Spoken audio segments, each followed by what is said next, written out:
Hello friends, இன்றைக்கி நம்ம என்ன பார்க்குறோன்னா பொங்கலுக்கு செய்கிற பலகாய் குழம்பு பார்க்க போகிறோம். பாருங்கள், எண்ணெய் ஊற்றியாச்சு. காஞ்ச மிளகாய் கிள்ளி போட்டு கடுகு உளுந்து போட்டு வெங்காயம் தக்காளி எல்லாம் போட்டு வதக்குறோம். தக்காளி வதங்கின பிறகு மசாலா போடுறோம்.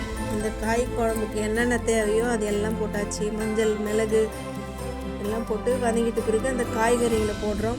இதில் என்னென்ன காய்கறி இருக்குதுன்னா கத்திரிக்காய், வெள்ளிக்கிழங்கு, அவரைக்காய், பட்டாணி கொட்டை, கருணக்கிழங்கு எல்லா காயும் போட்டு வேக வச்சுட்டு வெந்த பிறகு கொஞ்சமாக பருப்பு வேக வச்சு அதில் போட்டு கொதிக்க வச்சு கொத்தமல்லி போட்ட உடனே நம்மளுக்கு தேவையான இந்த பலகாய் குழம்பு கிடைக்கும். நம்மளுக்கு நல்லா நீங்களும் அதே போல் செஞ்சு பாருங்கள். வீடியோ பிடிச்சிருந்தா ஷேர் பண்ணுங்கள், லைக் பண்ணுங்கள்.